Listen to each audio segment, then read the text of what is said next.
మన ప్రభు అయిన యేసుక్రీస్తు నామములో మీ అందరికీ శుభములు తెలియజేయచ్చు ఉన్నాను. ప్రియ దైవజనమా, షారోన్ మన్నాలో భాగముగా ఈ దినం మరొక వాక్య భాగమును ధ్యానించుకుందాము.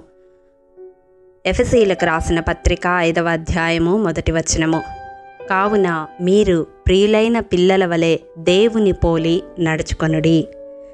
ప్రియ దైవజనమా, దేవుణ్ణి వెంబడిస్తున్న విశ్వాసిగా మన జీవితాలలో దేవుణ్ణి పోలి నడుచుకునే వారముగా ఉండాలని ఈ వాక్య భాగము తెలియజేస్తూ ఉంది. అంటే మనము ఏ రీతిగా నడుచుకుంటే దేవుణ్ణి పోలి నడుచుకున్న వారం అవుతాము అని వాక్యపు వెలుగులో మనం చూసినట్లయితే, దేవుడు ఆత్మస్వరూపి కనుక గలతీ పత్రిక 5వ అధ్యాయం 16వ వచనం ప్రకారం ఆత్మానుసారముగా నడుచుకునే వారముగా మనం ఉండాలి. అప్పుడు మన జీవితాలలో శరీరేచ్ఛను మనము నెరవేర్చము, శరీరాన్ని జయించగలుగుతాము. రెండవదిగా, దేవుడు వెలుగై ఉన్నాడు కనుక ఎఫెసీ పత్రిక 5వ అధ్యాయం 10వ వచనం ప్రకారం వెలుగు సంబంధుల వలె మనము నడుచుకొనాలి.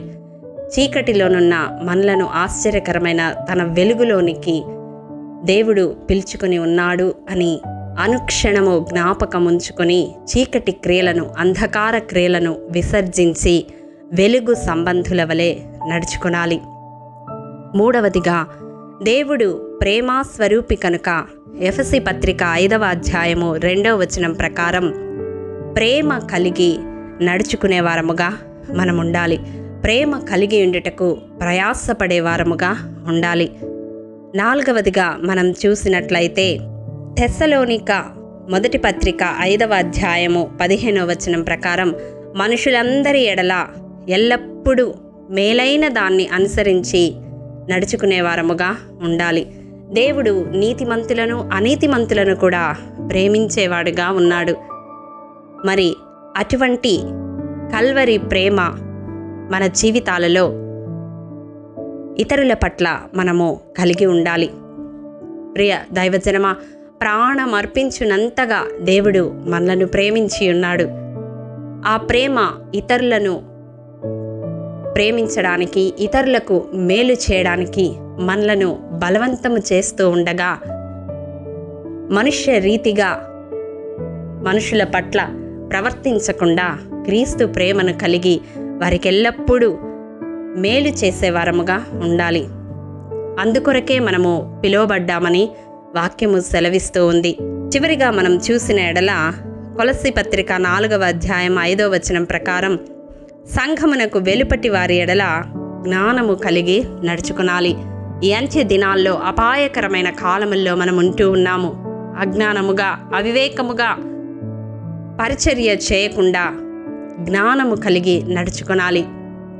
చూడండి, ఆనాడు యేసయ్య ఈ భూమి మీద జీవించినప్పుడు కూడా ప్రధాన యాజకులు, పరిసయ్యులు, శాస్త్రుల ఎదుట ఎంతో జ్ఞానయుక్తముగా నడుచుకున్నాడు. ఎదురాడుటకు వీలు కాని విధముగా వారి ప్రశ్నలకు సమాధానమిచ్చి ఉన్నాడు. అక్కడ కలవరము ఏర్పడుతుంది అన్న సమయములో ఆ స్థలమును విడిచిపెట్టి వెళ్ళిపోయేవాడు. మరి ఈనాడు మనమెలా నడుచుకుంటూ ఉన్నాము? వాక్యము సెలవిస్తూ ఉంది కదా, పాముల వలె వివేకులముగా, పావురము వలె నిష్కపటముగా మనము జీవించాలి అని. మరి ఈ అంత్య దినాల్లో అటు రీతిగా సంఘమునకు వెలుపటి వారి ఎడల జ్ఞానము కలిగి నడుచుకునే వారముగా ఉండాలి. ప్రియ దైవజనమా, ఈ అన్ని విషయాలలో దేవుడు మనకు మాదిరి ఉంచి వెళ్ళి ఉన్నాడు. దేవుడు ఏ మాదిరినైతే మనకు చూపించాడో ఆ అడుగు జాడలలో ఆయనను పోలి నడుచుకొనడానికి అభ్యాసము చేద్దాము. అతి కృప దేవాది దేవుడు మనందరికీ అనుగ్రహించునుగాక. ఆమేన్. ప్రేమ నమ్మకము కలిగిన మా ప్రియ పరలోకపు తండ్రి, నీ పరిశుద్ధ పాదములకు వందనములు. దేవా, విత్తబడిన వాక్యమును ప్రతి హృదయములో నూరంతలుగా ఫలింపచేయండి. మా జీవితాల్లో నిన్ను పోలి నడుచుకునే విధముగా మమ్మల్ని రూపాంతరపరచండి. దేవా, ఈ దినం వాక్యములో మీరు బయలుపరిచిన రీతిగా మా జీవితాల్లో అభ్యాసము చేసే కృపను మాలో ప్రతి ఒక్కరికి అనుగ్రహించమని యేసు అతి పరిశుద్ధ నామం పేరట అడిగి పొందుకొని నాము తండ్రి. ఆమేన్. ప్రియ దైవజనమా, అనుదినము షారోన్ మన్నా ద్వారా అడగబడుచున్న నెంబర్ ఇన్ బైబిల్ క్విజ్ ప్రశ్నలకు సమాధానములు ప్రతి నెల మొదటి వారము కామెంట్ బాక్స్లో పోస్ట్ చేయబడతాయి. కాబట్టి గమనించి మీకు తెలియని ప్రశ్నలకు సమాధానములు తెలుసుకొనగలరని ప్రభు పేరట మనవి చేయుచూ ఉన్నాము. ప్రియ దైవజనమా, ఈ దినం నెంబర్ ఇన్ బైబిల్ క్విజ్ ప్రశ్న: ఏ విశ్రాంతి దినపు మరుదినము వరకు 50 దినాలు లెక్కించి యెహోవాకు క్రొత్త ఫలముతో నైవేద్యము అర్పింపవలెను? మీ సమాధానం మాకు తెలియజేస్తారు కదూ. ప్రభు కృప మనందరికీ తోడైండునుగాక. ఆమేన్. ప్రియ దైవజనమా, ఈ దినము జన్మదినము, వివాహ దినము జరుపుకుంటున్న వారికి షారోన్ గ్రూప్ తరపున హృదయపూర్వక శుభాకాంక్షలు తెలియజేయుచూ ఉన్నాము. దేవుడు శ్రేయస్కరమైన ఆశీర్వాదములతో ఈ సంవత్సరాది నుండి సంవత్సరాంతము వరకు మిమ్ములను నింపాలని ప్రార్థిస్తూ ఉన్నాము.